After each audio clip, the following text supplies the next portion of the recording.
So today, you wanted to follow up on Tesla, Yeah. basically track the progress of that company's implosion slash wild meteoric rise to success. Yes. First $1 trillion company, or potentially the biggest company to ever fail, or potentially the biggest company that has never had a dollar of profit. Would they be the biggest to ever fail? I don't know. I'd have to go see what Enron's market cap peaked at. You know you're in good shape when Craig has to go compare you to Enron. The seal of approval. Okay, but when we talked about Tesla last time, it was 3 months ago.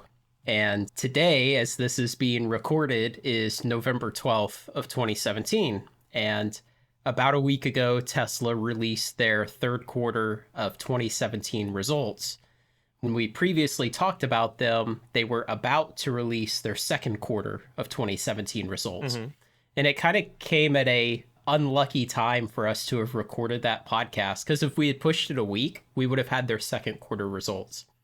And it wasn't until later that I realized, oh yeah, they were gonna give us the goods on all the second quarter stuff just a week after we recorded. It did make you look awesomely prescient because you guessed a lot of the things that they released a week later. I guess, sure. It looks like I have incredible foresight, but really I just have a mediocre ability to read an income statement. So I think Tesla is headed to bankruptcy. I think that there's probably no way that they can avoid bankruptcy. And to recap from before, I've bet money on them going bankrupt. So I've bought put options that will pay off very handsomely at a very high rate of return if they go bankrupt by certain dates. And I follow a whole lot of Tesla news. So I spend probably, I guess on average, 30 minutes to an hour a day reading news about Tesla from various authors and various outlets. How do we know you're not part of some global conspiracy to tank Tesla's value and then cash in on the results? Because we just don't have that many viewers to affect anything. So maybe I could persuade a couple people, but I bet the total aggregate ability of everyone who listens to this podcast to affect the stock market is essentially trivial. I would agree with that. So since we recorded last time, like I said, they released their second quarter results. In those results, they set a new record for their company of losses for the quarter, being net losses at the bottom line of the income statement. And they are doing a lot of stuff in that time period of spending money on capital expenditures, building up their Fremont factory to manufacture the Model 3, which is their new car that they're coming out with, and building up the Gigafactory in Nevada to manufacture batteries and battery packs for all their cars. So just adding capacity to both of those operations is consuming a lot of money. So it's not surprising that at the very bottom line of the income statement, there's a giant negative and there's a whole lot more money consumed than produced by the company. Yeah. The problem is all that money is coming from either debt in the form of new bonds that they issue or issuing new stock, diluting current shareholders. And when they do that, they'll get several hundred million or a couple $1 billion at a time of new capital, but they're burning through it incredibly fast. And you'll see as we go on just how fast they're burning through it. It's pretty amazing. The cash incinerator is turned up to 11, and it's burning well over $100 million a week. That's pretty fast. Yeah.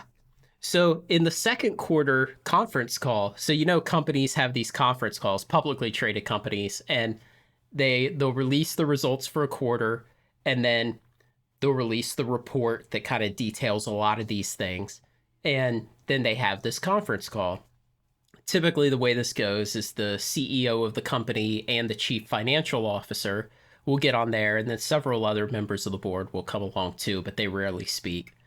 And you have these Wall Street analysts who are kind of experts in whatever industry this company does, And they'll be also experts on that specific company. So they will follow companies for years. And each analyst will have his kind of set of companies that he follows. And, he builds his own mathematical models of what he predicts their revenues and their expenses and all the different lines on the income statement will be.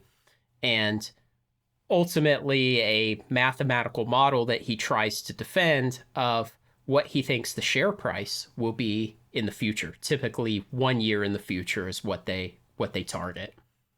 So they'll be invited to these conference calls and they dial in on a different line where they can get in a queue to ask questions. And so they can directly interrogate the CEO and the CFO at these quarterly conference calls. Tesla's quarterly conference calls are kind of renowned for being a clown show. The company I work for is a publicly traded company, and I've listened to their conference calls almost every quarter for the 6 years I've worked for them. And there's a certain vibe you get. You start to understand how these things go, and you hear the same analysts quarter after quarter, and you start to understand how the CEO and the CFO, their kind of attitudes and the kind of questions they'll answer and the kind they won't. And you get a feel for, are they really going to give the analyst this number that he's just asked for or not? Are they going to go into this issue and really explain why this event happened? Because, you may have something in the quarterly report that says, hey, we had a $30 million one-time write-down.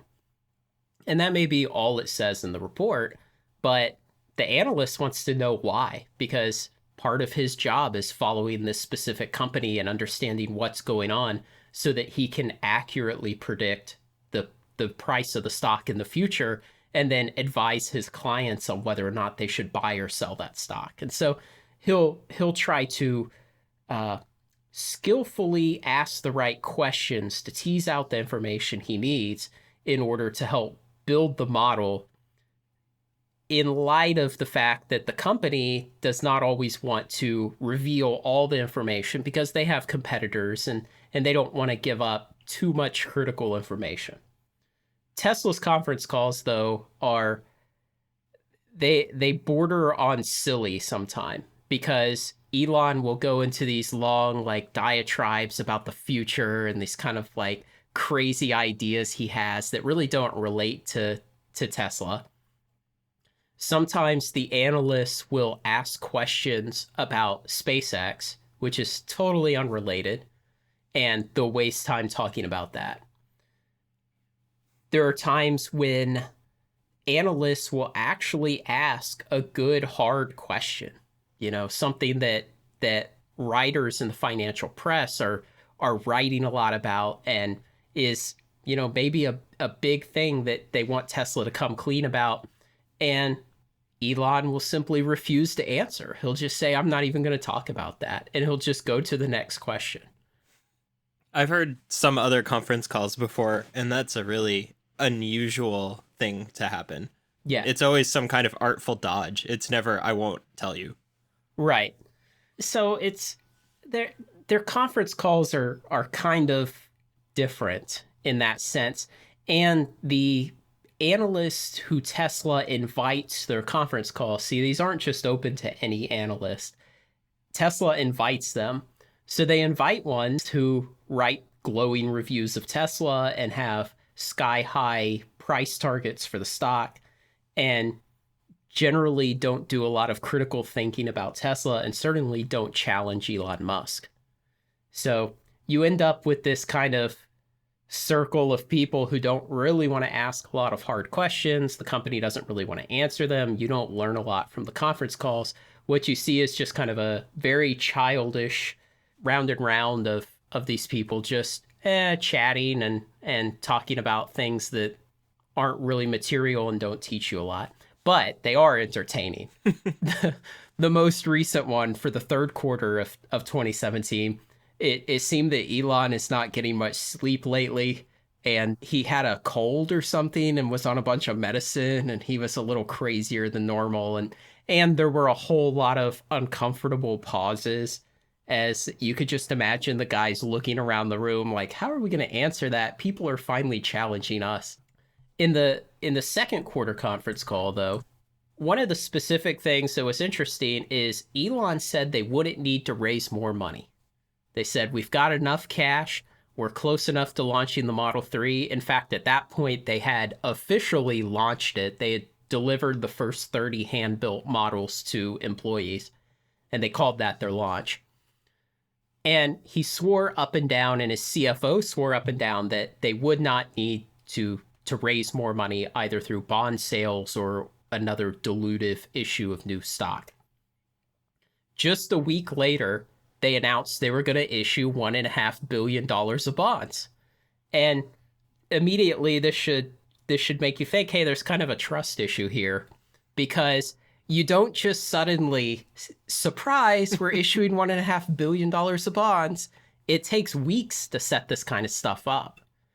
And so those guys sat on that conference call back in July and flat out lied and said, hey, we don't need to raise any more money ever again. We've got plenty, while they were at the time getting ready to sell bonds.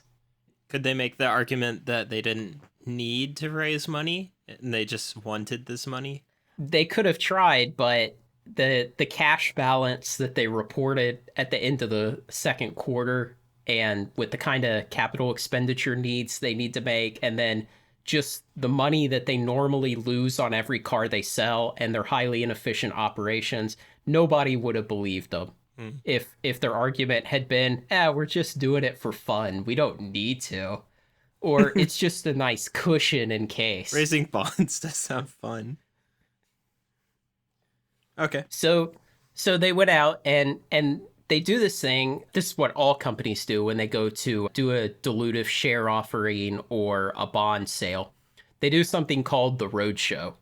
And so the CEO and the CFO and some other guys, they'll go around to all these huge investment banks. Typically, they go to New York and they do this.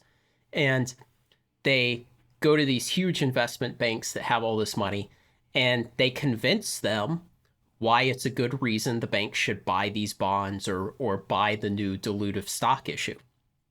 And there will be some kind of wrangling back and forth on terms. In the case of stock, it'll be what's the price we're buying it at. And in the case of bonds, it'll be what's the interest rate that you're going to give us for these bonds if we purchase them from you.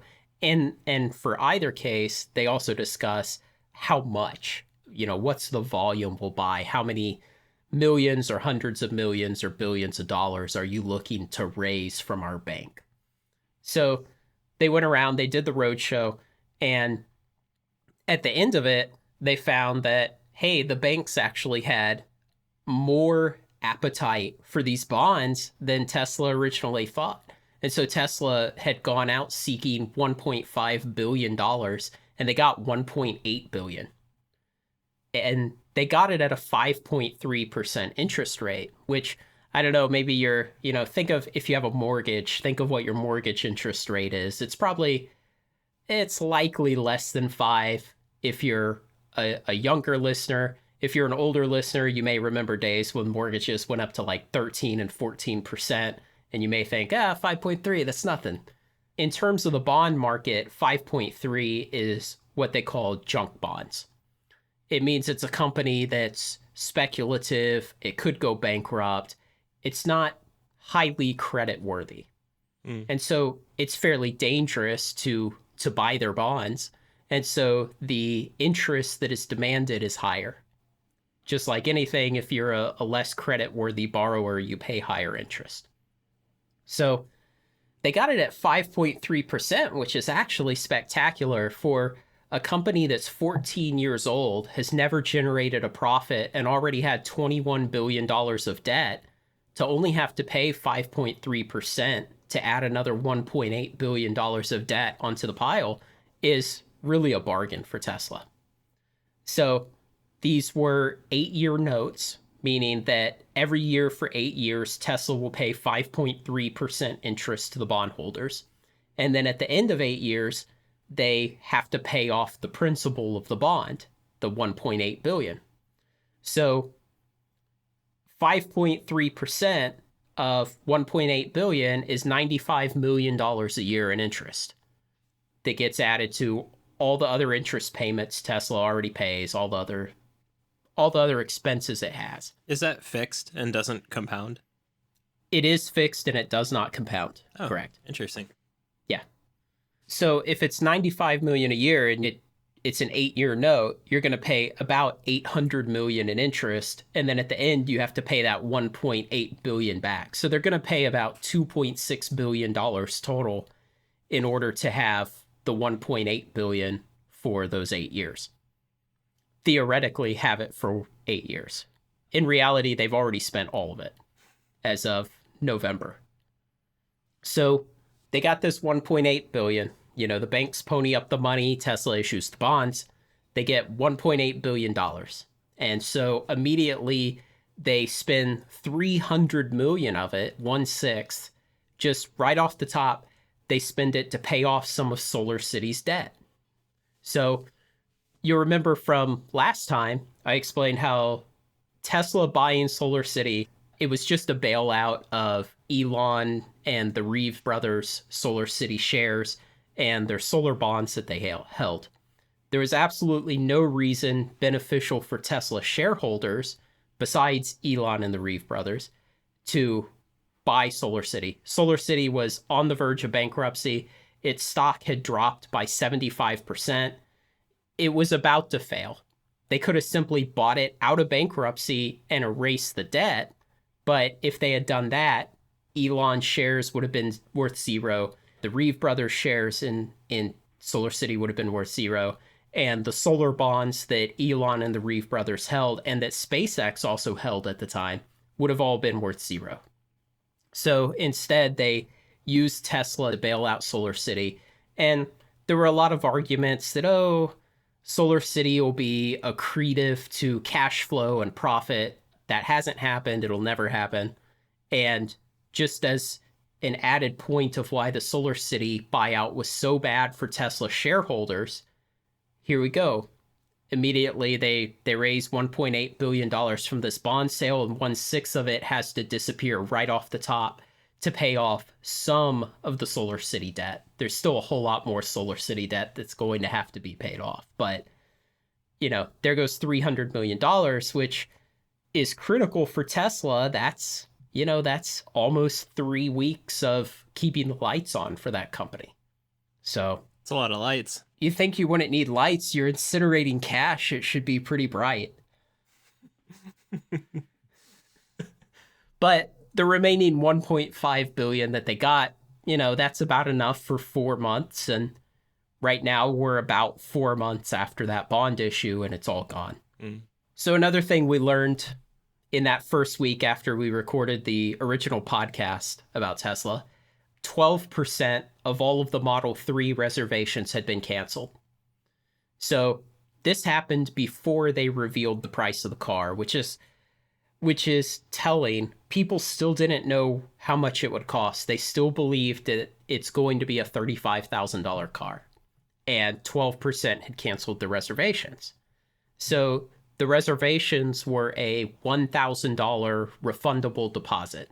But I read everywhere that it's a $35,000 car. What's up with that? We'll get there. That's my next bullet point in my notes. It's great. You will never buy one for $35,000. So initially, Elon used some weasel words in the conference call, and he said something like, "We have 500 and something thousand gross reservations," or something like that, for the Model 3. And immediately people were like, man, he's just blowing smoke up our asses. Like, what's the actual number of current reservations? And so people started kind of assaulting him on Twitter and being like, why don't you just tell us how many are still valid? And he did. And so it was 12% less than the previous peak number that they had released about 15 months prior than that. So 12% of all people have canceled their reservations. When the Model X was on its way to being released a couple years ago, they also did this reservation scheme. And the estimate of conversions of reservations into actual sales of Model X is believed to be about 30%. That most of those reservations melt away once you set the configurator up on the website, you let people come on, they see the pictures of the car, they see some reviews, and you basically say, put up or shut up, get out your credit card, make your $2,500 non-refundable deposit, and we're going to build a car and deliver it for you. For the Model X, based on a bunch of data analytics from people who are more tuned into that than I am, they believe that about 70% of the reservations melted away. I feel like, just guessing, I would guess that fewer reservations melt away for the Model 3, because the Model X was surprisingly expensive. And so I think a lot of people put down a refundable reservation for it, not expecting that they literally wouldn't be able to afford the car. Yeah, that it cost more than my first house. Yeah. And with the Model 3, if you thought you were in the market for some kind of mid-sized sedan that's, I guess, at a low-end luxury tier, probably you can still afford it when the configurator shows up. Yeah. I actually think fewer people are going to turn their reservations into real orders. I think it'll be less than 30%. Because the vision they sold for the Model 3 when they were enticing people to put down these reservations was basically you'll get a slightly smaller Model S that's maybe a little more Spartan, but it's still this super futuristic Tesla with all this luxury and all these cool, high technology features and everything. But it's only going to cost $35,000. Yeah. The problem is that car that they convinced people they were getting costs $54,000 now. A Model 3 in that configuration that people thought they were getting. So that brings us to the Model 3 pricing. When they finally released the numbers for different options and the different battery sizes and what would be available for the Model 3, they said you have a basic battery and the bigger battery. So the basic battery is a 220 mile range, and the bigger battery, I believe it's 330 mile range. They're only selling the bigger battery version. And that option, as they call it, even though they're only selling that and not the lower capacity one, is $9,000. So immediately that $35,000 car becomes $44,000. That's the cheapest Model 3 that anyone can order today. But you can't order one. You still have to be an employee of Tesla or one of their VIPs to actually order one today. Then they got into the other options. If you want power mirrors and power seats and leather upholstery, those don't come standard on the $35,000 car or even the $44,000 car that with the upgraded battery that you could theoretically actually buy. So if you want those kind of basic luxury features like a power seat or leather, you have to pay $5,000 for the luxury package. So, people were sold this idea of, hey, it's a small Model S, it'll be super luxurious. Okay, well now it's $49,000 minimum to get to that level of luxury. And already we've blown way outside of mass market car, which is what was always promised. Mm-hmm. A mass market car for every person. At $35,000, maybe you could squint and pretend and say, yeah, it's kind of mass market, or it's, it's big enough market. But now we're getting into $44,000, $49,000. For an extra $1,000, you can get it painted in any color other than black. It's very Model T of them. Yes. And for another $5,000, you get Tesla's SAE Level 2 autonomy Autopilot, which is lane keeping assist and cruise control and auto braking. But again, another $5,000. But those are the set of options you would have to have, assuming you want the car in black. Those are the set of options, the mandatory option of the 330 mile battery pack, the luxury package, and the level 2 autonomy altogether would get you to what people were originally promised: a small Model S, a little more Spartan maybe, but still highly luxurious and very technologically advanced. And it's $54,000. And that's why I think that more reservations will melt away.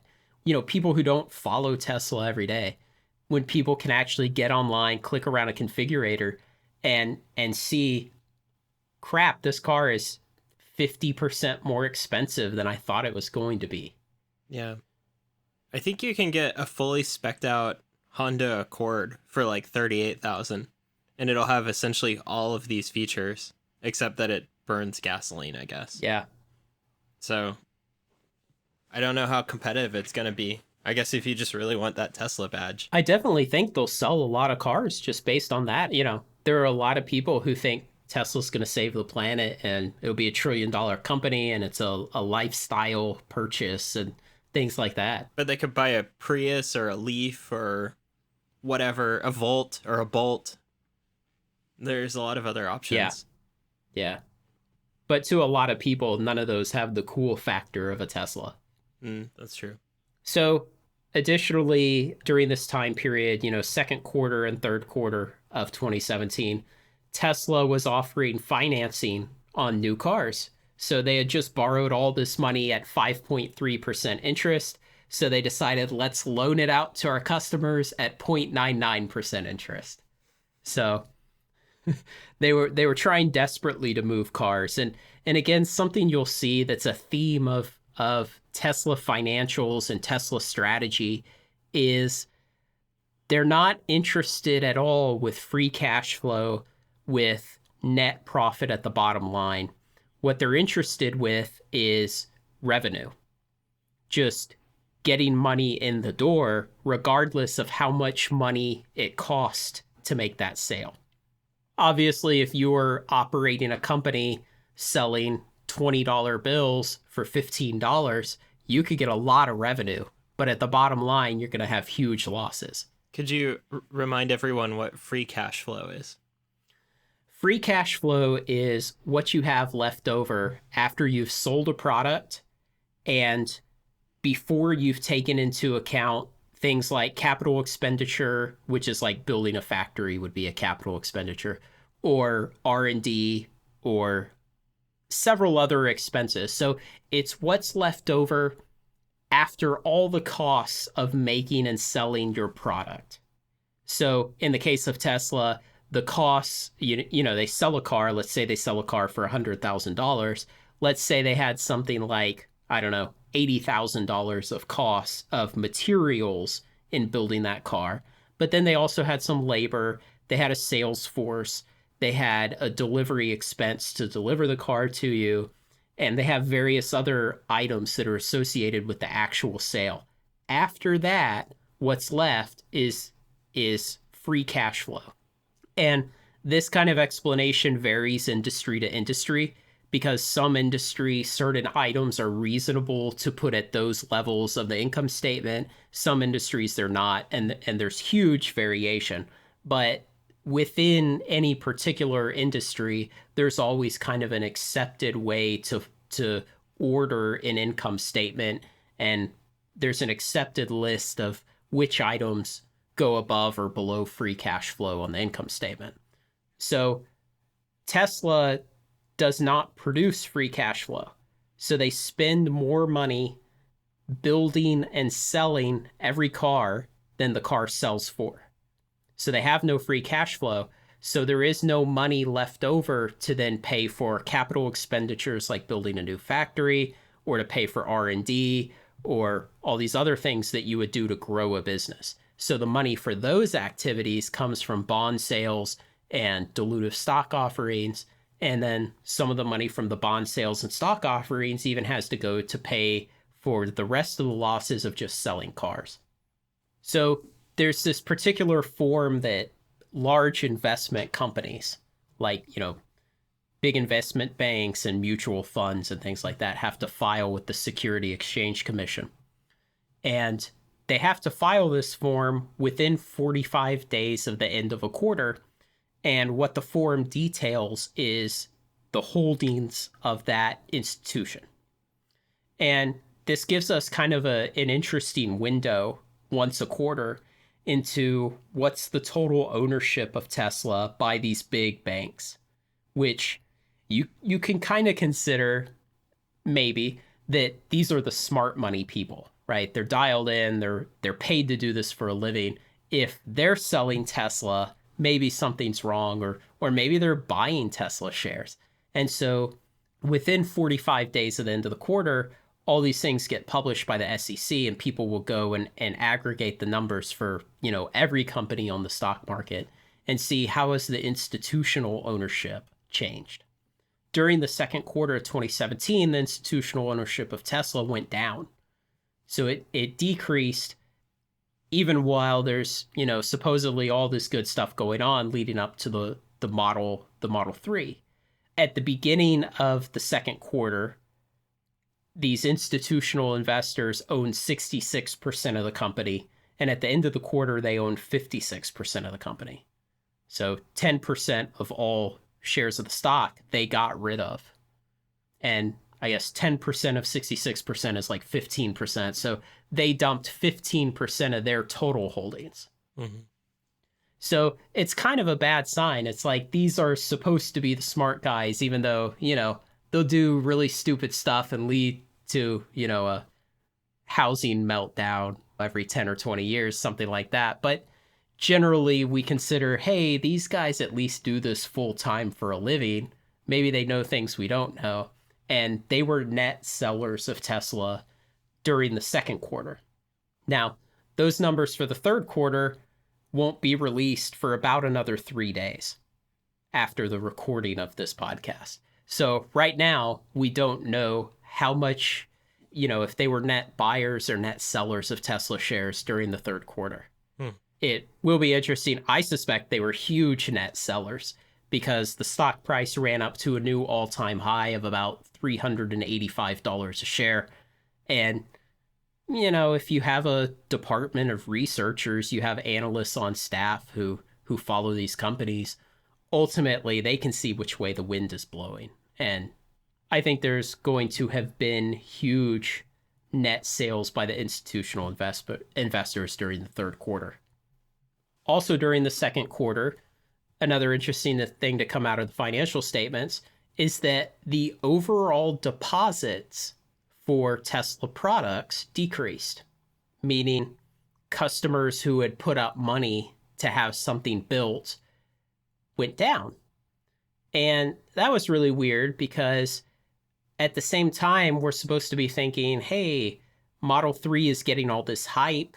Maybe these people who had canceled Model 3 reservations, maybe they canceled them, rather evenly over the last 15 months. But surely in the last 3 months in the second quarter, surely there would have been more hype and net increase of reservations just during that quarter. And yet the total deposits for all products for Tesla went down. And that was a really curious thing to have happen because the energy business, that is the old Solar City products, and then power packs and power walls and those silly hoax products, those have always been negligible. I mean, they round to zero almost. So if the overall deposits went down, but we could reasonably guess that Model 3 deposits went up, that could only lead us to the conclusion that deposits for Model S and Model X were just cratering during that quarter. And there's actually a lot of evidence that this is the case. The first is an analyst actually asked on the conference call. He asked Deepak Ohua, the CFO, and Elon Musk, the CEO. He said, hey, let's talk about deposits. Could you tell us the deposit numbers? And can you guess what their answer was? The CFO said, not relevant. And they just refused to talk about it. So somehow they believe that, hey, the amount of cars that we may sell in the future is not a relevant item that our shareholders should care about. A second piece of evidence, though, is that they made permanent price cuts to the Model S and Model X. Supposedly these vehicles that are in super high demand, that are, the flagship of the company, and they went and they cut the prices permanently on across the board, but I have the numbers here just for their 100D models, which would be their largest battery with the dual motors. They cut those by $3,500. And then the performance model, the performance version, I guess it would be, the P100D, they cut those by $5,000. I mean, these are cars that Tesla already loses money every time they sell one, and they cut the price by $5,000 because the demand has cratered. Additionally, during the third quarter of this year, they gave huge pricing incentives to just get cars out the door. Because remember, it's all about revenue.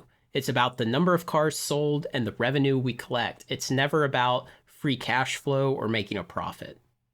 So they gave temporary pricing incentives. On some vehicles, the pricing incentives were as large as $30,000. What's a pricing incentive? It's a temporary discount just to get the car out the door. Okay. Yeah. So they were working very hard to move the metal, as they say, to keep those revenue numbers and those total number of cars sold number way up high. But of course, that, if you lose money on every car and then you discount them all permanently by $1,000 to $5,000, and then you offer pricing incentives up to $30,000 on your most expensive models, you're just going to see a sea of red ink at the bottom line of the income statement. An additional problem that's starting to manifest itself for Tesla is returned leased vehicles. So electric vehicles have this problem where they're still pretty new. People are maybe kind of skeptical. Maybe the technology is not fully understood. And certainly the long-term durability of the car is not completely understood yet. And a result of that is that companies that normally enter into partnerships with manufacturers to underwrite the leases of vehicles are not less than completely enthusiastic about doing it for electric vehicles, because their whole model for a leasing company is, we need to know what this car will be worth in 3 years when it comes off a lease. And back in 2014, when the Model S really started to ramp up and sell a lot, and Tesla was looking for leasing partners, man, the leasing companies had no idea. They said, not only do we not really understand the technology, not only is it 2014 and we really don't understand it, but you're a brand new company and this is your first car. We have no idea what you're going to deliver. And so the leasing companies were incredibly skeptical, and Tesla had a very hard time getting leasing partners who would basically buy these vehicles from Tesla, lease them to a person, and then take the vehicle back after the lease and sell it on the secondary market. And so Tesla had to enter into something they called the residual value guarantee. And basically what Tesla said is, look, we guarantee the car will be worth at least this amount of money after 3 years at the end of the lease. And so the idea is, if the leasing company takes the car back from the customer and they can sell it on the open market for more than that amount, then they will. And if they can't, they return it to Tesla for that amount.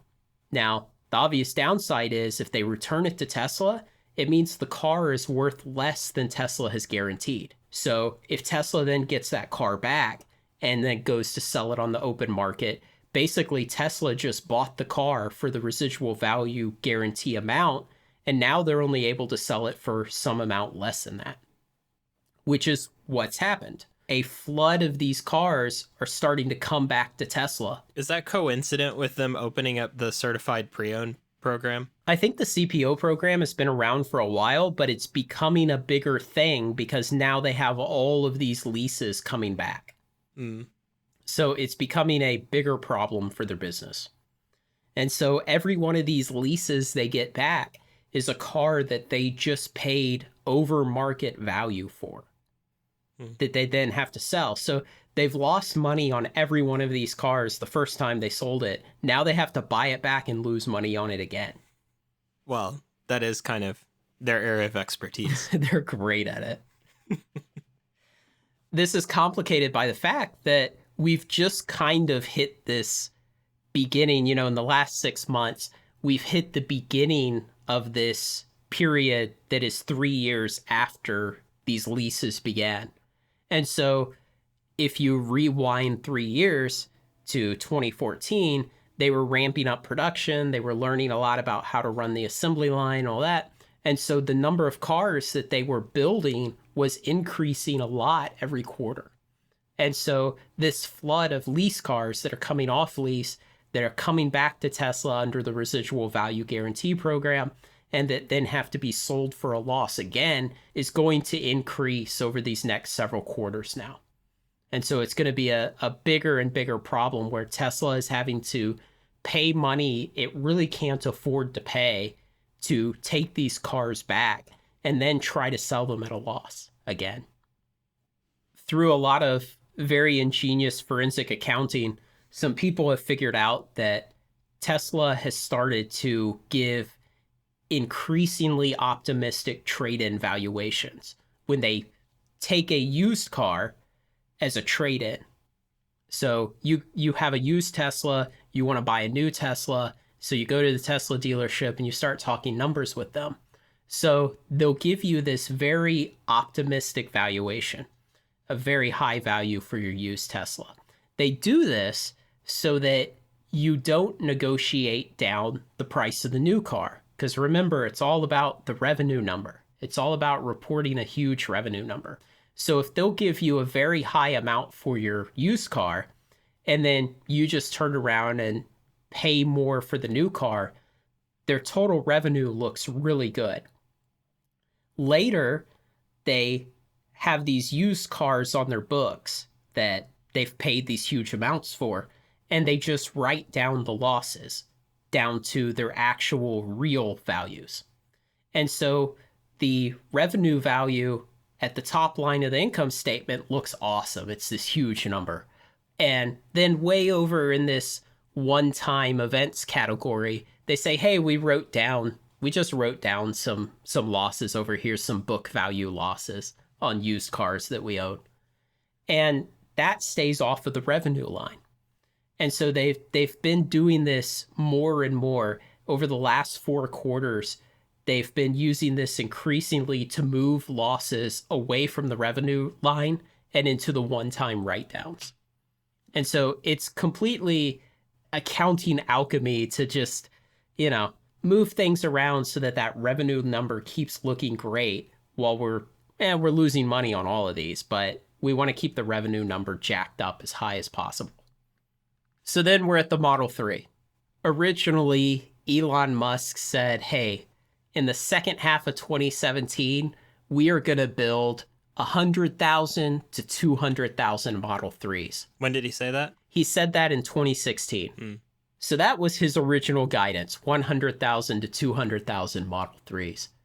In August, there was speculation that they had missed the revised down guidance, which they would go on to revise that down to a much more manageable, approximately 1,600 during just the third quarter of 2017. So they cut 98% of their guidance.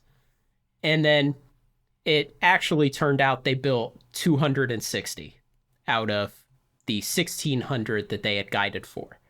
So they fell well short. Just a little. Just a little bit. I mean, they fell well short of their revised guidance, which was already 98% lower than their original guidance. They didn't even meet that.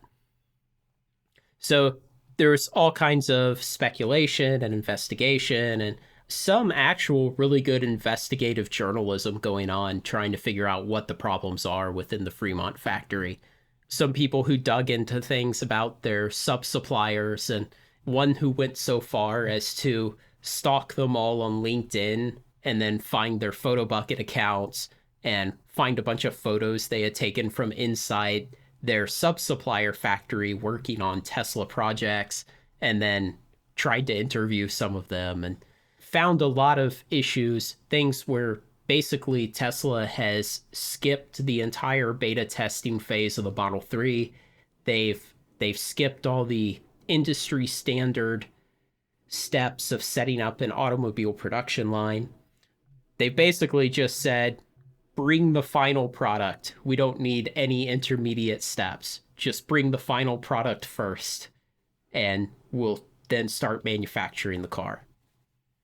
Tesla's got another problem with their Autopilot hardware. So Blake and I discussed this on the first Tesla podcast. And Tesla's always been of the opinion that they don't need LiDAR to do full self-driving. And Blake made the claim, of course, that, well, all you need are 2 cameras, because that's essentially what humans have.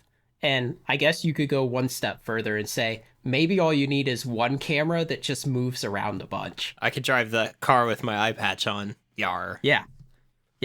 So, heck, a lot of people do it. Yeah, it's true. And that's all true. The problem is you need a more complicated software solution.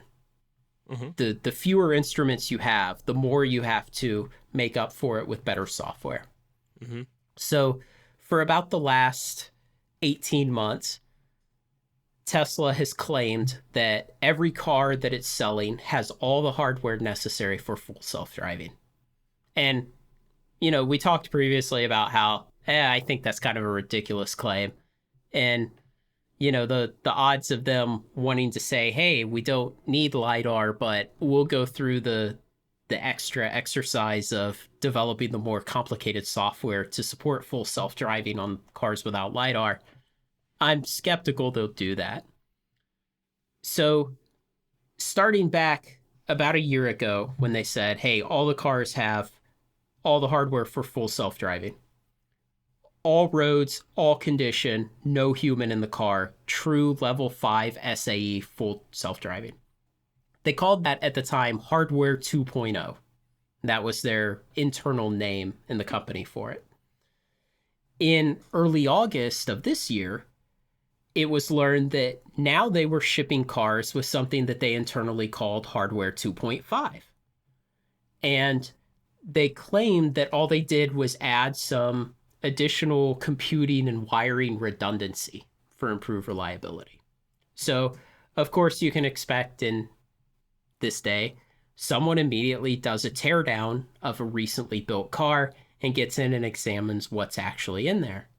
And it was found that that's not the case. It's not just additional computing and wiring for reliability. So they had added a more capable radar in the Hardware 2.5 configuration. So this leads us to 2 possible conclusions. Either Hardware 2.0, the one they previously said was full self-driving capable, is obsolete. And the promise that it was going to be capable of full self-driving is wrong. And that all the cars produced from about October of 2016 to about August of 2017 that are still on the road and still owned by people who want an upgrade to full self-driving when it's eventually available will need to have their hardware upgraded by Tesla.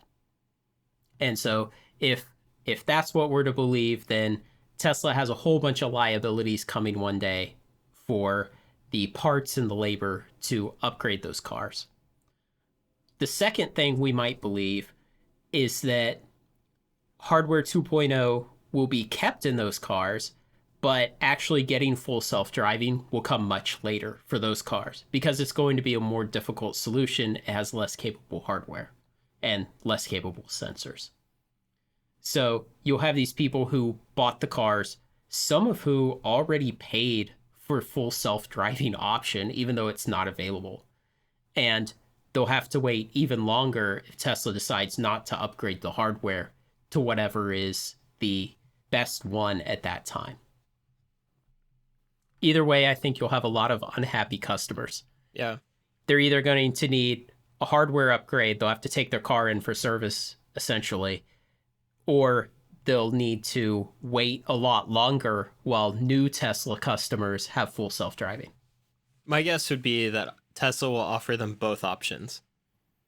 I'm not sure if Tesla will be willing to pay for the hardware upgrades. Probably right now, they're imagining that they will. Since, as you said, all they care about is revenue. And they're like, whatever, that money loss is in the future. But I'm guessing they'll present customers with the choice.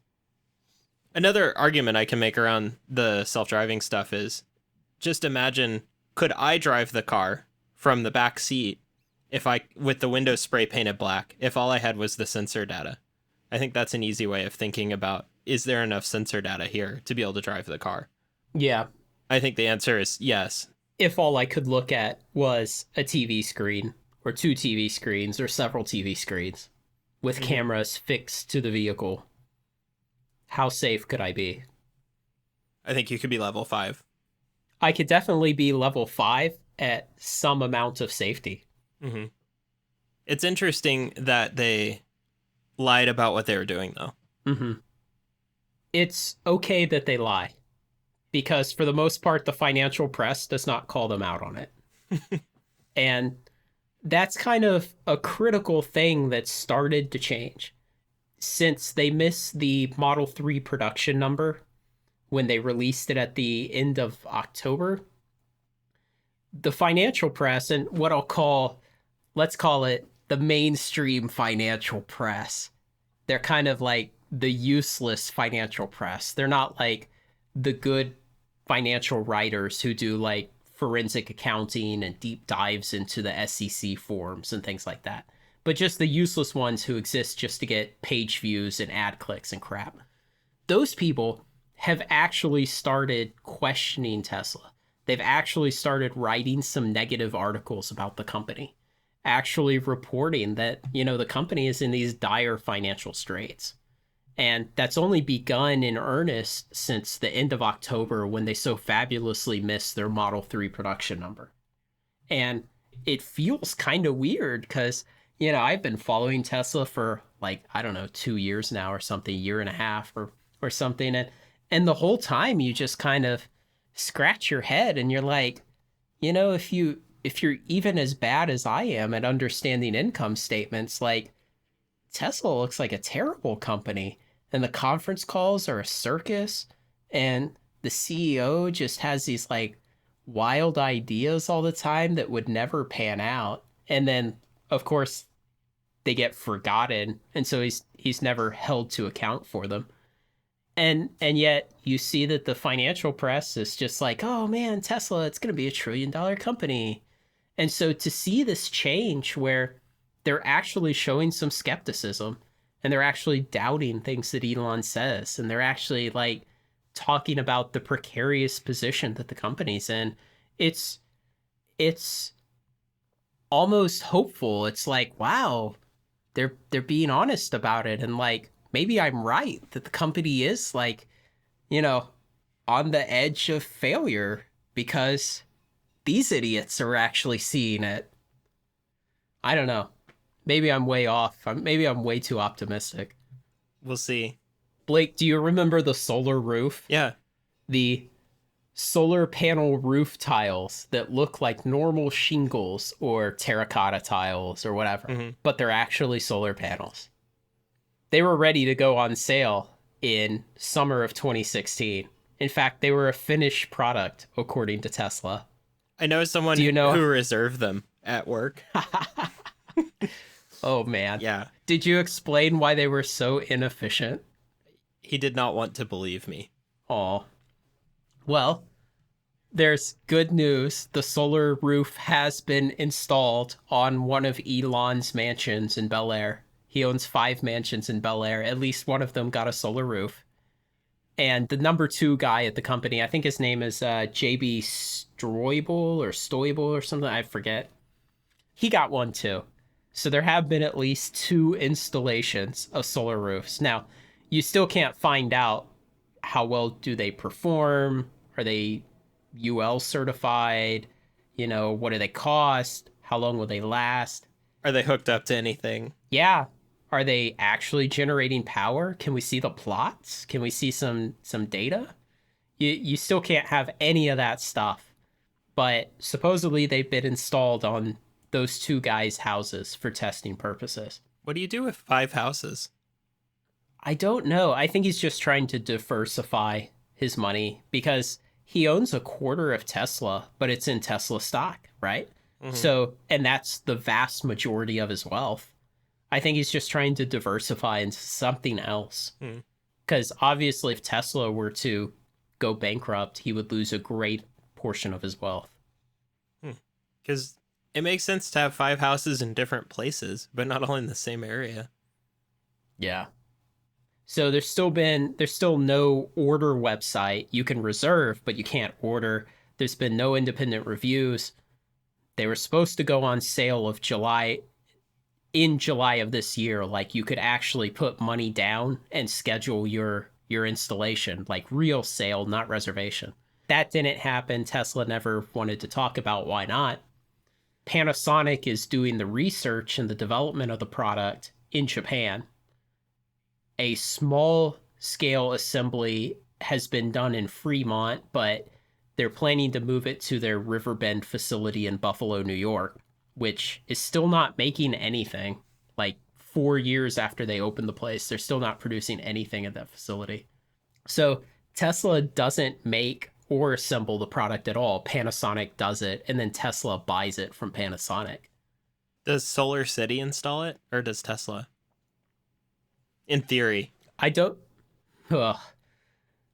Solar City's been having huge layoffs. They've laid off like 2,500 people this year. So I think Tesla is planning to install it themselves, or more likely have some certified network of installers, because they'll be all over the country, and it's a lot more complicated than just delivering a car, right? Yeah.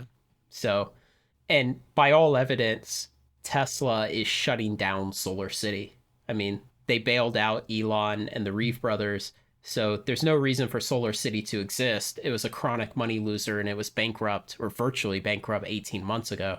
So they've been in the process now for the last year and a half of laying people off, shutting down operations, and paying off the company's debts.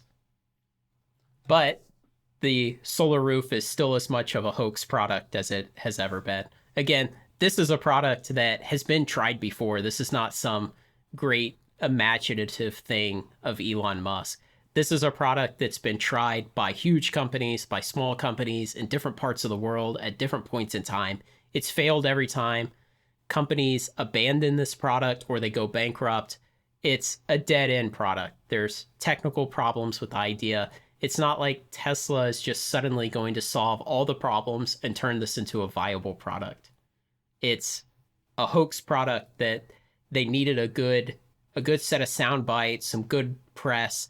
They needed to distract from other bad news. So they said, hey, let's show this roof tile thing that we've been screwing around with for a little bit. And then now a year and a half later on, it's still a non-existent product. They're not manufacturing it in any volume. It's not even buyable. You can't reserve it. You can't pay for it. Well, you can reserve it, but you can't schedule an installation. You can't actually get it. It's just totally a hoax product. So there was some interesting news that came out during the quarter that China is going to ban all gas and diesel vehicles. Did you hear about this? Yes. Yeah. How serious do you think they are? Could you be more specific? Wasn't it by 2020 or something? Okay, so here's the way it works. China has this thing they call new energy vehicles. And it's basically hybrids and electric vehicles. And China seeks to be the leader in new energy vehicle production and sales, or NEVs, as they call them, just NEVs. And so China does have an official state plan, and they say that by certain years in the future, certain percentages of vehicles sold in China will have to be new energy vehicles. So they've already got this scheduled transition, but it's something on the order of like by 2025, 20% of new cars sold in China will have to be electric or hybrid. And again, there's no ban on gas and diesel in this plan. It's electric or hybrid. So they just want to get away from vehicles that are completely powered by gas or diesel. But basically every car is a hybrid. Yeah. Like there aren't any cars that start with gasoline. And you've probably seen those vehicles that turn off the engine when they're stopped, and then they just start again. And those essentially have a bigger battery, I think, usually, and they have a beefier starter motor because they plan to use it a lot more frequently. And then they're like some sort of partial hybrid. And I wouldn't be surprised if that falls under China's like not powered solely by fossil fuels condition. I'm not sure about that specific configuration. Hmm. Anyway, this thing was reported in the press as, oh, China's going to ban all gas and electric vehicles. You mean gas and diesel? Sorry, gas and diesel. Oof. All they'll have is Flintstone vehicles. So it turns out this was just like some third tier government official who made a statement, and then the press ran with it. And actually, the stock price of Tesla went up like 5% that day and hit its all-time high, its current all-time high of like $385. No date was given of when this was supposed to happen. And again, China does have an official state-sanctioned plan for a transition to hybrids and electrics. And there's actually a lot of interesting discussion about why they're doing this. They're trying to build their own indigenous automotive industry, and they don't really believe that they can compete with Western automotive makers on internal combustion engines. And so they're trying to push their own manufacturers to just jump straight to electrics and hybrids and try and take the lead there and become the dominating world automotive power, and basically steal away from America and Germany the titles of, best automotive manufacturing countries. They're trying to beat America and Germany at these games in the long run by focusing on battery and hybrid cars right now. So you might ask, does this favor Tesla? Because even if China is going to kind of make this, half-hearted transition slowly over decades to new energy vehicles, isn't that good for Tesla? Well, it's really not. China has profitable electric car companies that sell hundreds of thousands of cars a year, make money. Tesla Model S and Model X were the 14th and 16th best-selling new energy vehicles in China this year. So they're way down the list within China. In August, Tesla sold a whopping 310 vehicles in China. This is a country that consumes millions and millions of new cars every year. And in 1 month, Tesla sold 310. So this is not some kind of thing that's going to be a huge boon for Tesla. You have to pay a 25% tariff to import a Tesla into China. And that's pretty rough. Even though China has a large growing middle class, it's still pretty expensive. It sort of raises a question of why did they even sell the 300 vehicles? I feel like I would never buy one if I was in China. You think Teslas are cool though, right? If you're a rich Chinese businessman and you got more money than you know what to do with, and you get this cool advanced American car. But why don't I buy a Lamborghini then? You have one of those already. Well, okay. There's got to be at least 310 really rich Chinese people who have Lamborghinis and want to add something else to the stable. Okay. So at the end of September, Tesla was asked if they would like to submit the Model 3 for the North American Car of the Year competition, which is a very prestigious award. There are, I think, 3 categories. Yes, there are 3 categories: car, utility, and truck. And within each category, they name a North American Car of the Year. And so I think Model S won that in 2014. And it's a very prestigious award. But the downside is you have to actually let your car get into hands of people who will scrutinize it. And so far with the Model 3, that's not happening.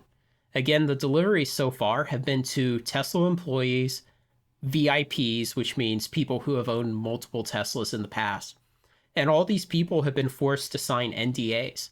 And so that's why you see so few reviews about the Model 3. You see so little information, and why for several months between the initial deliveries in July and, just recently, it was really hard to find good close-up interior pictures of the car, videos of the car, videos of people using the touchscreen panel in the car, things like that. All of the owners are still under non-disclosure agreements. And so Tesla's official excuse was that they were so focused on scaling up production that they couldn't have a car available for jury testing to be considered for North American Car of the Year. In reality, it just continues the trend of never letting a Model 3 fall into the hands of any reviewing body for an unsupervised period of time. So they've had a lot of reviewers who they'll take on a test track in a closed test under known conditions for a short amount of time and let them drive the car, let them do a little bit.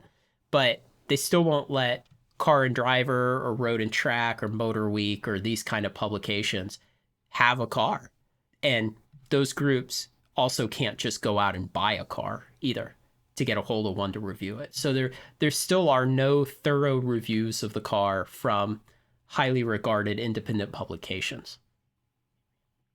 In reality, we know that's true because the car is essentially still in alpha testing by employees. There have been a bunch of recalls on the car so far for the employees who own them. Things like seat welds, things like battery problems, battery pack welds, several other issues. So, and again, they just rush the entire thing thinking we don't need to debug this. We'll ship it now and we'll patch it later. Except it's a car. It's really hard to do that. We'll debug in production. Yeah. So then a video did come out in late September. A video came out of a Tesla VIP customer getting his car delivered in Austin, Texas. And in the video, you see the salesman giving him an introduction to the car and showing him how to use the center control panel. And you start to see some of the kind of crappier features of the car. There's no intermittent speed setting for the windshield wipers. All you have is low and high. There's not an automatic on and off for the windshield wipers. A lot of modern cars have a little sensor that looks at the windshield and will turn the wipers on if the windshield is wet. There's no FM radio. There's no ability to stream FM radio. FM radios are the past. I guess.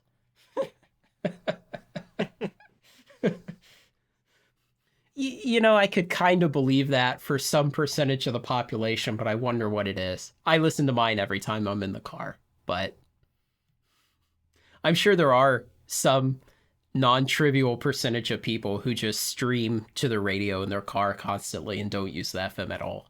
All I ever listen to is the wonderful Fungineering podcast. I am one of the smartest people I know. I recommend it to you.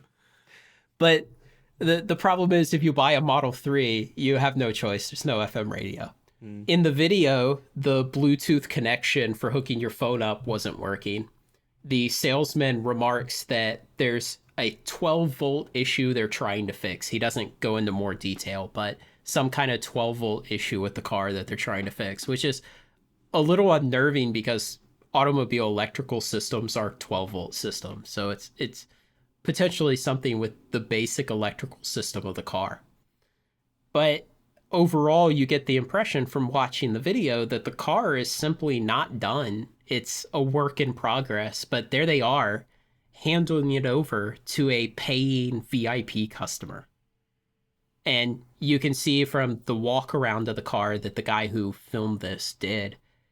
There's fit and finishes issues, there's gapping issues between panels, and it's just the car is not ready. But hey, they're delivering it to customers who are paying for it. I actually took a picture of a Tesla Model 3 on the road on Highway 101, and I could actually see the gaps. Yeah. I saw those pictures. You sent them to me, and it was really bad between the front doors and the back doors. The paneling, like there's this piece of chrome-looking trim, and it didn't line up at all. You can find albums on the internet of pictures of Model 3s in the wild with all their bad panel gapping. So Ideally, if you go out to your garage and you look at your car, you should be able to follow the gap between two panels on the car, and the distance, the width of that gap should be constant along the contours of the car. And what they're seeing in the wild is these Model 3s just have wildly varying gaps all over, which is just a sign that the tooling is not correct. The production methods are not correct. Maybe the design needs work, but these are basic fit and finish issues that a production car would not have. By September, there were no longer any financial analysts who were forecasting Tesla would make a profit in 2018. So all of their forward-looking projections by September had already been dialed back so to losses through all of 2018. And even Elon Musk has said in the past that he doesn't think Tesla will make a profit until 2020. So there's no one who thinks they'll do anything during 2018 besides burn more cash and need more infusions of new money from debt or stock offerings to keep the company running. Why would you want revenue to be really high if you're publicly saying that you're not going to turn a profit until 2020? Who cares? There's an interesting theory that Elon Musk has stock options that grant based on revenue. And you can see in their SEC filings that he does, in fact, have these various milestones for the company to achieve things. Some are based on revenue, some are based on things like first Model 3 production car, things like that. And at all these different milestones, he is granted huge amounts of Tesla stock options. And so he was very wise many years ago. He negotiated this contract that would reward him for high revenue. And that's why he drives everything towards revenue. And that's why the CFO cooks the books to increase the revenue. So that's why it's done, is because he gets rewarded with huge amounts of stock options for various revenue achievements. There was one good piece of news, though. In July of 2017, Tesla had 66% share of new electric vehicles sold in Hong Kong. You may remember from the first podcast we did, the sales in Hong Kong absolutely cratered after the government incentive for electric vehicles were taken away. But by July, Tesla had recovered market share to 66%. Out of the 3 electric vehicles sold in Hong Kong in the month of July, 2 were Model X's. The third was a BMW. Nice job, Tesla. Gotta start somewhere. Make it up on volume. No, not even that. They're only selling 2. Make it up in market share. So Tesla promised that at some point, that at the end of 2017, by the last week of 2017, they said, we will be making 5,000 Model 3s a week. And then they said, during 2018, we will improve that to 10,000 Model 3s per week. And they didn't give a specific date for the 10,000. They just said sometime in 2018. But they did give a specific date for 5,000 per week production rate. That was by the end of 2017. So then when they fell so short of their guidance for the third quarter, they revised that. They said, hey, the 5,000 number, it's not going to happen until the end of the first quarter of 2018. So they pushed it back 3 months. They said it's going to take 3 extra months to get there. And then they kind of got really wishy-washy about any new guidance for the 10,000 production rate per week. They didn't want to talk about that. They said, look, once we get to 5,000, then we'll think about 10,000. And the question is, can they really ever make 10,000 per week? I mean, beyond the question of, is there real demand for that? And there's a good argument that there could never be demand. There's never been a car that costs that much that sold 500,000 units a year. Even at the 35 price point? Yes. Mm. So they would be the first to ever achieve that, a car of that price selling 500,000 units a year. The second problem is, can they do it in their factory that they have now, their Fremont factory? 500,000 units plus the about 100,000 a year of Model S and Model X combined that they make. Could they really make 600,000 cars a year at Fremont? And when GM and Toyota ran the Fremont factory together, they never made more than 430,000 cars a year at that factory.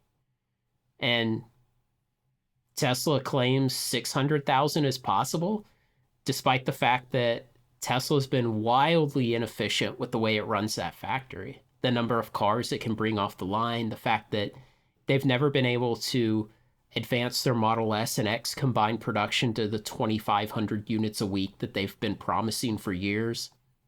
The fact that they have something like 4 times as many manufacturing employees at that plant than GM and Toyota ever had.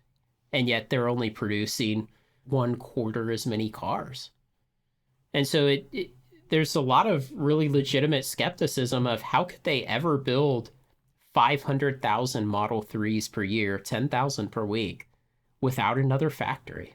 Robots. The problem is they have the exact same KUKA robots that every car manufacturer uses. It's not like they're developing and building their own robots. They're not redesigning car manufacturing. They're trying to catch up to the point that other car manufacturers have been at for decades. And so, there are a lot of great videos on YouTube you can go look at of other companies' car factories. And it's just amazing because you'll barely see a human. There are a lot of interior functions that have to be done by hand, and you'll see more people on the assembly line as the car gets further down the line for those kind of things. But you look at the way other manufacturers are building cars, and it's already just robots everywhere. Tesla's not breaking any new ground here. They're trying desperately to catch up. Something I find really amusing is I keep seeing Tesla talk about their factory's growth and output, and that they're planning for or plan to create exponential growth. And the only thing I can think of that would lead to it being exponential growth is if Tesla Model 3s are also car manufacturing robots. And as they make more of them, some of them will come work in the factory producing ever more cars. That's a better joke than the one Elon told, but for years Elon has been saying that they're designing the machine that builds the machine. And it's like, what, you mean a car factory? It's like there's hundreds of them all around the world. They're operated profitably by lots of companies. But, I just have a lot of skepticism that they could build 600,000 cars in Fremont when highly mature, highly successful car companies that ran that same factory 15, 20 years ago, there hasn't been a monumental leap in robotic technology in that time for car manufacturing. And so they would need a new factory to do it. And they would have to build a second Model 3 assembly line at a second factory. And at that point, you're talking about $4 billion, $5 billion, $6 billion to do that. Just the money you would need to set that up. You're talking about 3 or 4 years of time. And, maybe they could find an empty factory somewhere so they don't have to build the initial structure. And that could save them a year, 18 months, whatever. It'd probably save them a lot of time for permitting. But they're never going to build 10,000 Model 3s a week without another factory somewhere. Yeah. So they've got another problem that's squeezing their margins. On the Model S, they offer various size battery packs. So depending on what kind of range you want on the car. And then they also offer performance model, and they offer dual motor, and there are a couple other options. So in the past, what they saw were high amounts of sales of their large battery and performance models, which if you imagine, the battery is a very high profit option. So Tesla will sell you a bigger battery for a much greater cost than they have in producing it. So Tesla would love to sell the big, 100 kilowatt hour battery pack on every car because they would lose less money on every car than they do when they sell one with a smaller battery.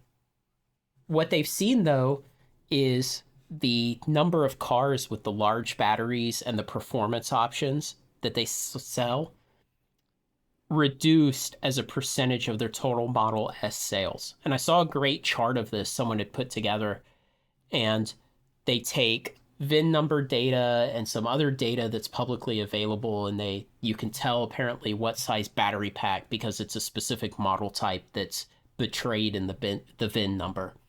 And so they found that over the last 3 quarters, the number of cars sold with the small battery pack has gone way up. So all the buyers who wanted the performance models and the large battery packs have been exhausted. And so those high margin cars are seeing fewer and fewer sales. And the lower margin, cheaper versions of the Model S are a greater percentage of the sales now. And so it's just another thing that's squeezing Tesla at the bottom line. It's just they're going to lose more money on each one of those cars. What if they discount them all? Would that stop them from losing money? No, they would in fact actually lose even more money. And oh no. And if they permanently lowered the price again, they would lose still more money. Mm. And then if they buy it back with a residual value guarantee, they will lose that money again.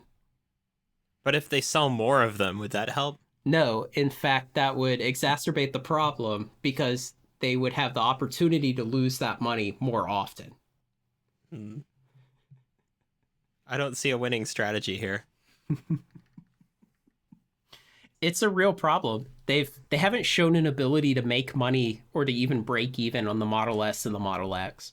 And that is fundamentally the problem with the whole company, because now we're to believe that they will manufacture a car that costs half as much, but somehow they'll turn a profit there.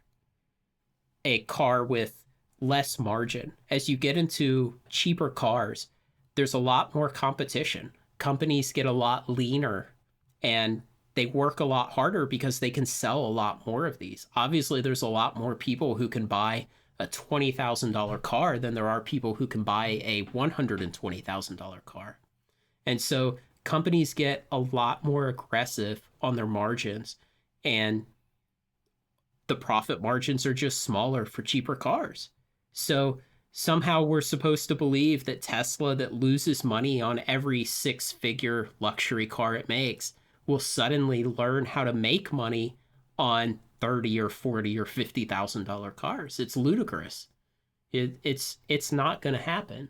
And additionally, the problem is, even if they somehow did it, let's be incredibly generous. Let's throw all our ability to read the balance sheet and look at their liabilities and everything out the window. Let's say Santa Claus delivered them a new factory today, and it was fully set up to run 200,000 Model 3s a year. And let's say they could just magically do it at $5,000 profit each, net profit at the bottom line. And let's say there was actually the appetite to purchase 500,000 Model 3s a year. They're going to sell 500,000 and make $5,000 each. What's that? $2.5 billion. So even if they had that much profit, they're burning about that much a year already. They might break even at that point. I mean, they might get the cash bleed to stop. And even then, they still have $20 billion of liabilities they have to pay back. They still have to fund expanding the supercharger network to keep it relevant. They still have to fund service centers in order to sell all those new cars, that huge increase in volume of cars. They still have to fund eventually developing a new product. So even for the most wildly speculative, optimistic scenarios where you just, wave your hands and do some magic, the company can't service its current debts. And ultimately, that's the bottom line. I mean, if it takes all of those kind of generous estimates to just have the company theoretically break even, what happens when the automotive market goes into a decline, as people argue it's already doing? You know, what happens when we have a credit crunch? What happens as the Federal Reserve keeps raising interest rates? What happens when we have a blow off at the top of this huge market run up we've had for the last 10 years? You know, what happens if we go into recession again? People stop buying so many new cars. So it doesn't look like there's a viable scenario for Tesla. I think we talked about this before, but if you're Elon Musk, why are you still spending years of your life working on this company? I don't know. Does he really believe it could work? Does he enjoy the cult of personality that follows him? Does he think that there's an opportunity where he can transition out of the role and start selling his stock off and take some of the money out? That sounds the most practical. I mean, he's got this boring company thing digging holes with a tunneling machine. I mean, that's kind of been my theory for a while, is that eventually he'll say, hey, Model 3's perfect. Everything went as planned. I'm ready to move on now that the company is successful. And then he'll just become CEO of Boring Company. And then at that point, he'll be allowed to sell his Tesla shares without disclosing it. Wait, why?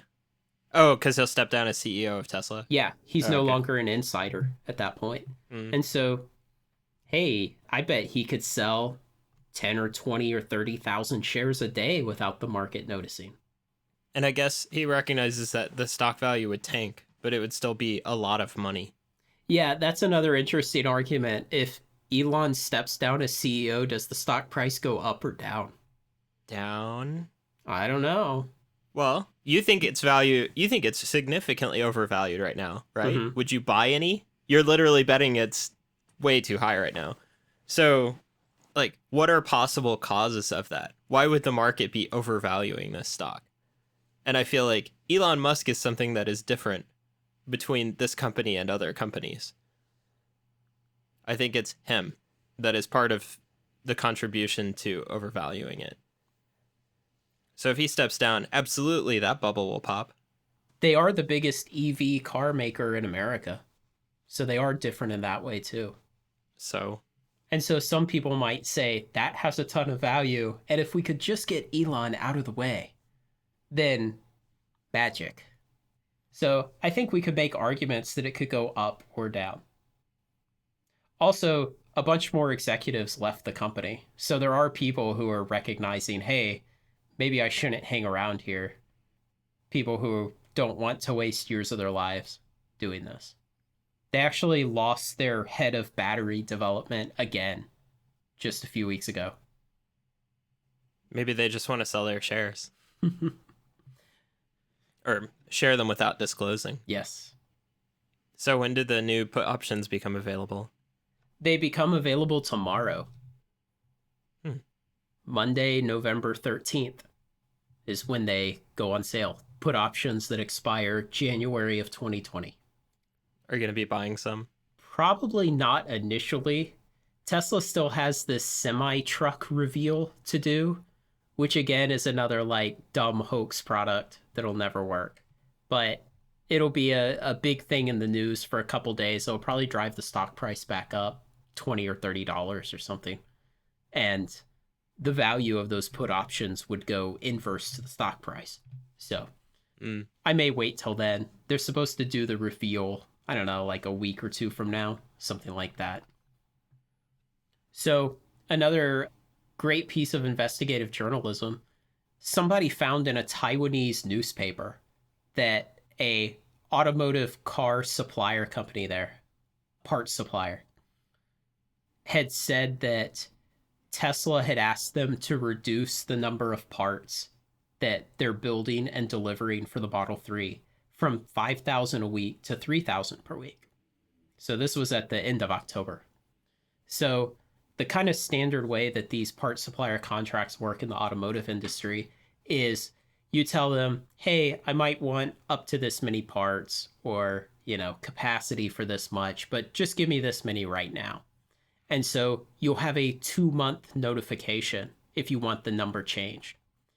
And these reporters who looked into this found that there were other companies who would talk about it too, who also said their orders for Model 3 parts as sub-suppliers had also been reduced from 5,000 a week to 3,000 per week. So Tesla still has to take delivery of 5,000 per week for all of November and all of December. And again, it's still not really producing these cars in any quantity to be able to sell them to get any money back. And so reasonable estimates, if you're talking 5,000 per week, maybe they've got $10,000 of cost. Who knows? That's wildly optimistic again. It's more likely that Tesla's going to have to spend $30,000 or $40,000 to build a Model 3 at least. But even if you're very generous and you say, $10,000, then times 5,000 per week, that's $50 million a week of inventory build. If you're a lot more realistic and you say, probably going to cost them $30,000 to build this car, that's $150 million a week they're spending to buy parts from their sub-suppliers until the sub-suppliers contractually lower the number they're sending. And again, Tesla's not building this car in any quantity right now. It's not selling it in any quantity. So it's not getting money back for those parts. But there's another more dangerous thing that could happen here. Since the car is still in beta testing, since they're still shaking out the assembly line, since they're still doing all this stuff that regular car manufacturers do years in advance of when they declare a car to be in production, there's a concern that by the time it goes into production, these parts may need rework. They may need to be altered, or they may not even be usable for the car anymore. They may have to be scrapped altogether, some of them.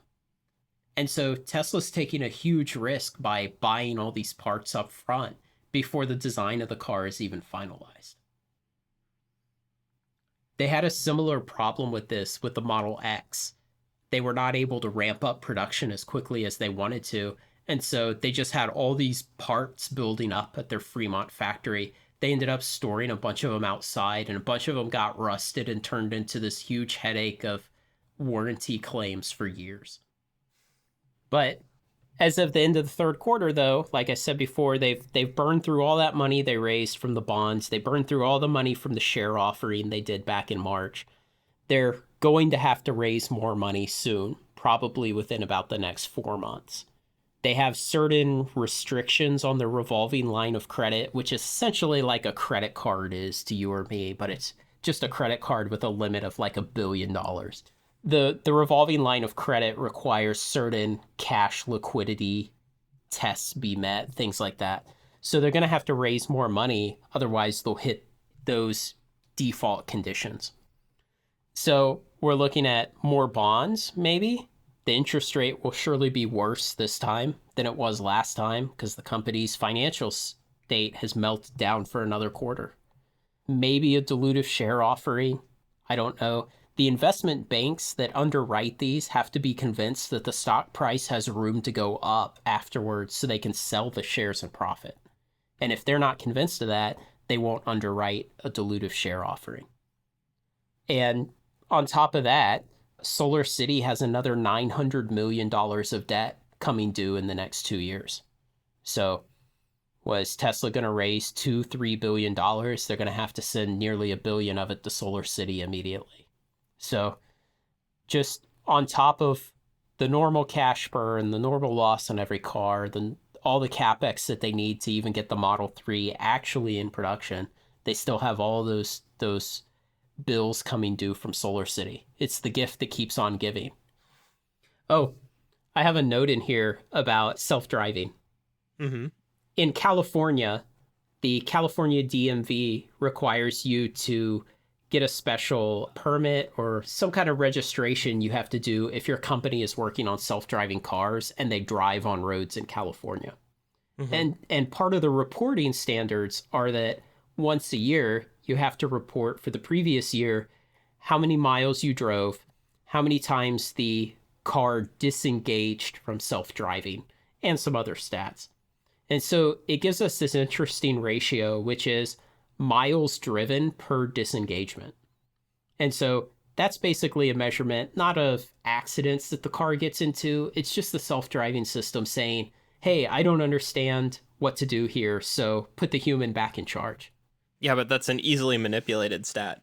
How so? I can think of a handful of ways. Okay. Instead of having a car disengage, you could have it brake to a stop. I wonder if just braking to a stop counts as a disengagement, though. I would hope somebody would think of that. I should look at the legal definition, but pulling to a stop, pulling to the side of the road and stopping, like, those seem like good dodges. Another one is, it is up to you, the manufacturer, to choose the challenge level of the miles you want to drive. Exactly. So you can loop your cars up and down, like 280 is a good example. It's a highway where you can drive like 90 miles per hour. There's almost never any cops. And it's a very not challenging driving experience because all the cars are spaced very far apart. Visibility conditions are really good. And you could just loop your cars on that to boost your miles. And you'd probably expect to have almost no disengages ever. Or you can drive down Lombard Street in San Francisco, which is that legendarily twisty street. Mm-hmm. And you're probably going to have disengages every day. So the reporting does ask you to identify the types of roads you drive on. And so it just kind of says like urban roads or downtown or mostly highway driving. So it is pretty vague on that point. I looked up the numbers for 2016. So these are a bit dated, but they won't be updated for another couple months for the 2017 data. Tesla's self-driving cars drove on average 2.9 miles between disengagements. Nissan had 18 miles per disengagement, so 6 times better. Ford got 200 miles per disengagement, so about 70 times better than Tesla.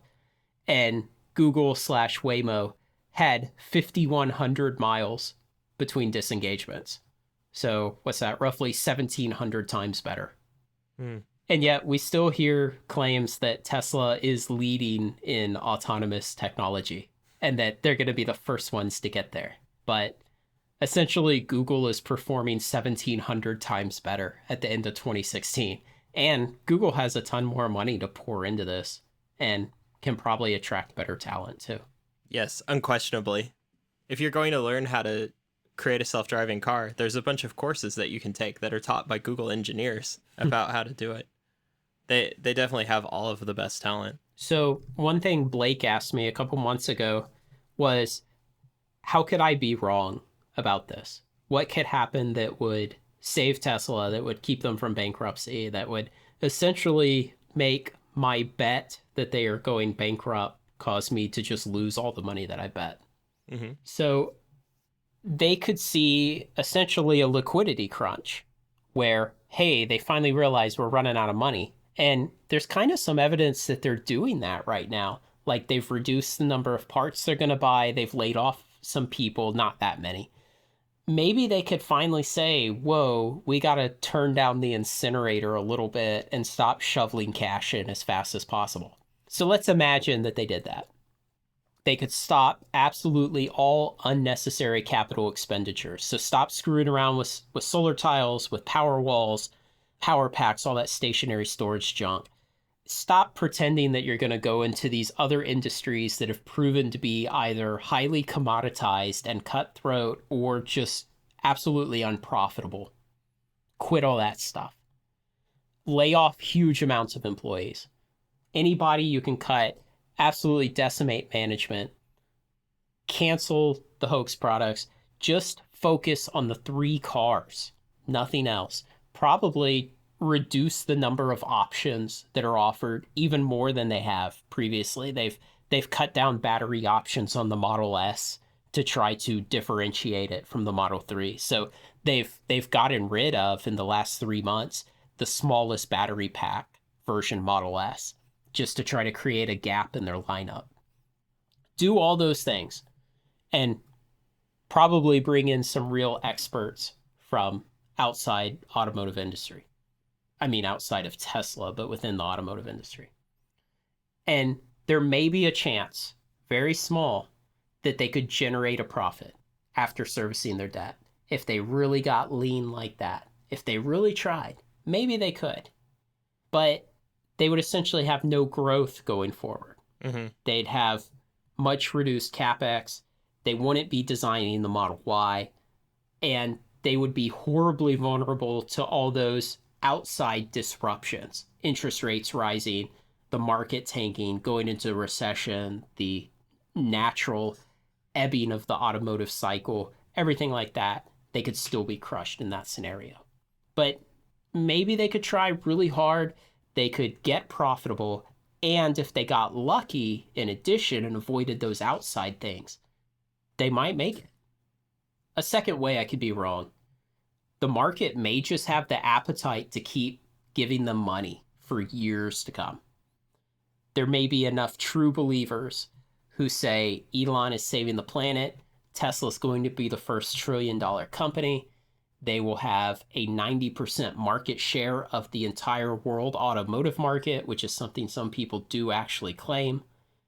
Maybe they can find enough people with deep enough pockets to keep the company running for 5-10 more years. It's been around for 14 years so far, and they've never really made a profit. They've had 2 quarters where they recorded a profit through the sale of government tax credits, but they've never made a profit by selling cars. So it does seem that the desire to give them money is waning. You know, they had to pay the high interest rate for those bonds, but there may be desire for banks to underwrite more stock issuance for a long time if the price is right, if the share price can be controlled well enough where the bank sees that they can make a profit off of it. And Elon himself has proven to be the ultimate hype machine. I mean, you know, people think that Donald Trump gets on Twitter and riles a bunch of people up, but Elon gets on there and he can really move the stock price. I mean, he's a master at it. And he's a master at repackaging old ideas and getting people excited about them. Things like Hyperloop and the solar roof and tunnel boring and all these things. I mean, he's a master at this kind of circus hype manipulation. So as long as people still can be convinced that there's the potential of future growth and that profits are coming soon, then combined with the moral greenwashing of the company itself that they wrap themselves in, then there may be a stomach to keep funding them for a long time. So if Tesla's not bankrupt by a certain date, the bet I've made becomes worthless. I could make a bet again, a new bet, pay for a new bet that has a longer expiration date, but that's more money I have to pay to bet against them. Mm-hmm. And so Tesla could just hold out on other people's money for years. Yeah. Also, Elon could leave. He could leave the company or he could get fired. Maybe the board of directors could grow a spine and say, look, you're not working out for this company. We're getting rid of you. Or he could just, he could step down. And a real competent, experienced leader from the automotive world could come in and really turn the company around. So I think there are scenarios where I could definitely be wrong about this. There are highly unlikely events that could conspire to make my bets worthless for a long time. Ultimately, though, I'm just betting on them going bankrupt. I think the Tesla name will stay around for probably several decades. I think in bankruptcy, someone will buy the name, and the company does have other assets that individually are valuable, but the company as a whole is a cash incinerator, to put it simply. What if you became CEO of Tesla? What would you do? I would sell every vested share as soon as it vested. Your shares don't vest for 5 years. Oh, man, I'd have to learn how to be charming and keep the hype machine going. because I don't see how the company can survive financially. It needs constant infusions of outside cash to keep going. And like I said, they had a dilutive share offering earlier this year, and then they issued the junk bonds, and they burned through all that money already. They're going to have to get more money from outside in the next 4 months or so. I don't see any way, and certainly I'm not trained as a businessman. I have no experience as that. And so I don't think there's anything I could do to save the company. Mm. And so my only hope would be keep the same charade going that Elon is. Talk about whimsical things like, do we live in a simulation and stuff like that, and keep people thinking that I'm a genius and that simply by virtue of my genius, some way there will be profit someday. So keep investing. You could have opinions about strong AI. Yeah. I could say that Mark Zuckerberg just doesn't understand. Mm-hmm. I say that already, but Are we going to be doing this again in another quarter? probably. I don't know that there can really be a lot of new news in the next 3 months, because all they're going to do is try to improve the Model 3 production. That's really all they're doing.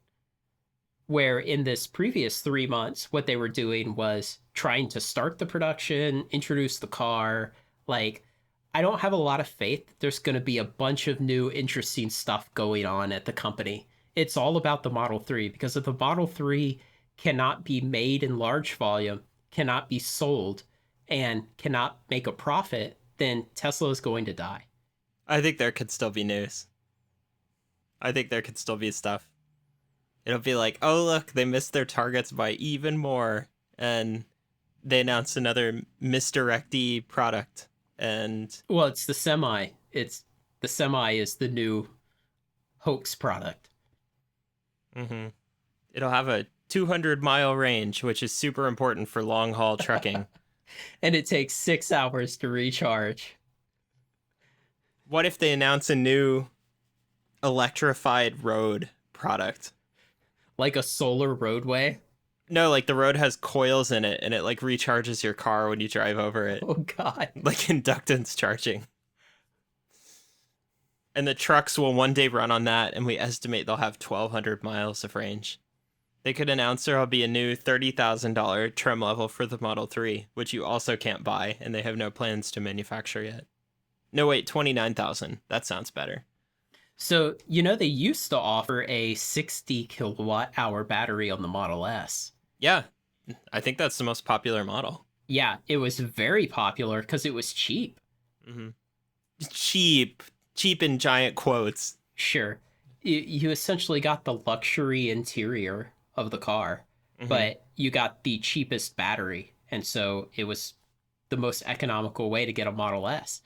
And they discontinued it, the official reason being lack of interest. Really, the margin on a 60 kilowatt hour Model S is horribly negative.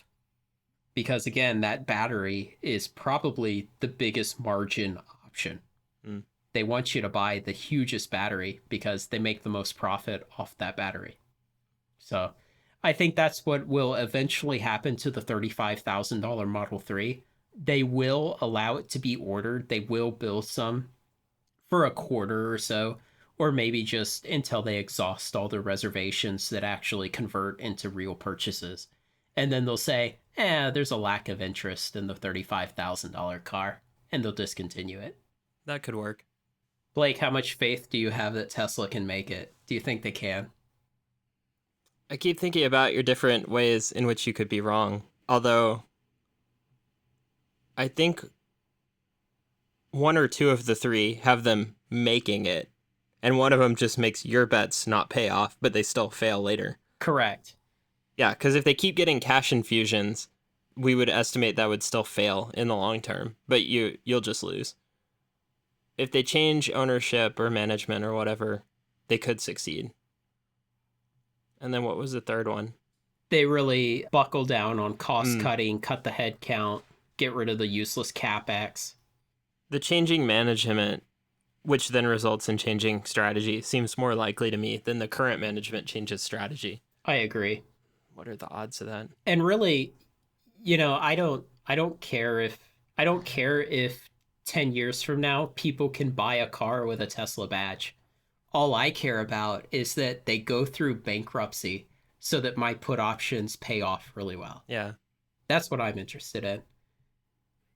I don't care if people want to buy battery cars. I don't care if you want to buy hybrid. I think hybrids are awesome and are the future. I think battery cars will be around too. People will keep manufacturing battery cars because those work really well for people in certain situations. And, I don't have any vested interest in, what do people buy? What do they drive? What's available? Is Tesla still a company? All I want is for them to go bankrupt. Yeah. So that my bet pays off. I feel like it's a less than 50% chance that they have new management and change strategy. So I guess I'd assign the greater weight to they eventually fail. But I don't know. I'd have to think about it a lot harder to come up with a more accurate probability than that. So 0 to 50% chance of surviving. In that range. Also, I don't think hybrids are the future. I think better batteries are.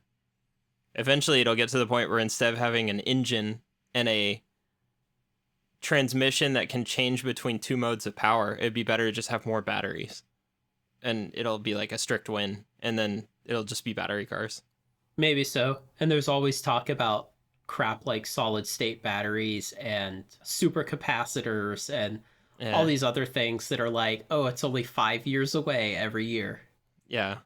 Yeah, I don't have a lot of faith in those. But if just lithium ion batteries get better, I think that'll get you there. And engines weigh like, 600 pounds or something like that. And they take up a fair amount of volume. And so if you just had a big cube of batteries instead, then you also don't need to have, like I said, the dual drivetrain thing. I think they call it like synergy drive in Priuses, but it's like a planetary gear setup where the engine or the electric motor can power things. And that adds weight and complexity and takes up volume. Right. Now, that was how do they term that? I think they call that an electric assist hybrid. And the newer ones are now gas assist. I think those are the terms. I may have that wrong. But basically, okay. the difference is like in a Prius, your main drivetrain is the mechanical drivetrain. And then you also have the ability for an electric motor to drive the mechanical drivetrain. And then you have things like regenerative braking to help recharge the batteries and things like that. But the newer hybrids, they have electric motors at the wheels.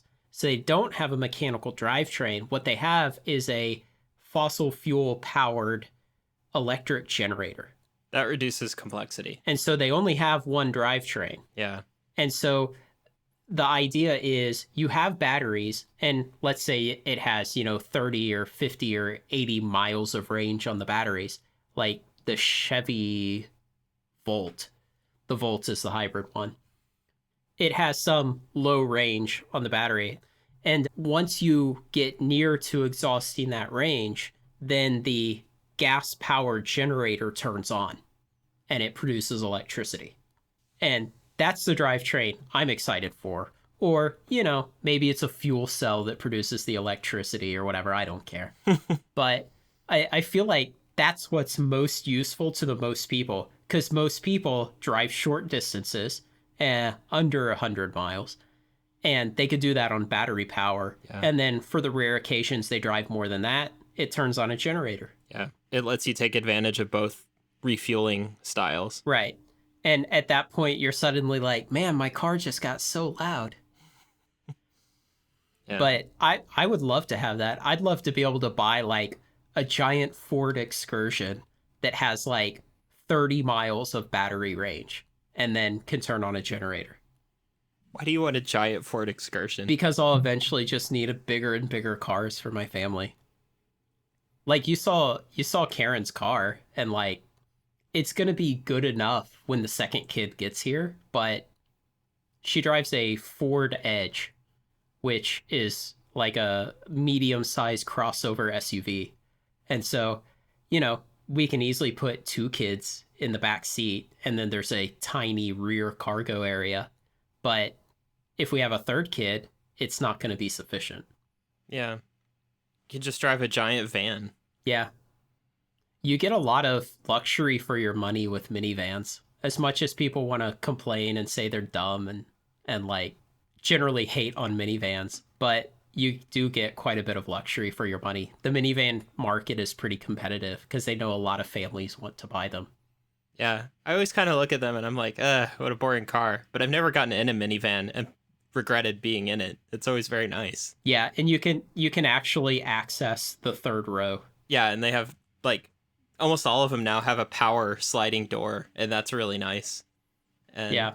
I remember back when I worked at NASA, so I guess it was like '06, '07, the coworker that I most disliked bought a Toyota Sienna, and it had adaptive cruise control even back then.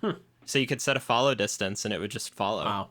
And one of his major use cases for that minivan was driving long distances with his family.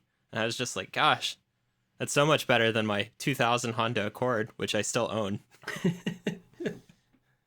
I've spent a lot of time looking at cars like Ford Transit passenger versions and the Nissan NV 2500 passenger van. And these are like 15 passenger vans with configurable seats and stuff. Because I think that would be really useful for like the case of 4 kids or more and then wanting to go like long distances and stuff. But for the price of them, you can't get nearly the luxury that you can out of minivans. It sounds like you're starting to get into RV territory there. I just hope self-driving comes along first. It's like, do you want a bathroom in the vehicle or not? Oh, yes. God, I'd love one. Do you want a microwave in there? Do you want a little mini fridge? Heck yeah. Starts changing the game. Do you even need a house anymore?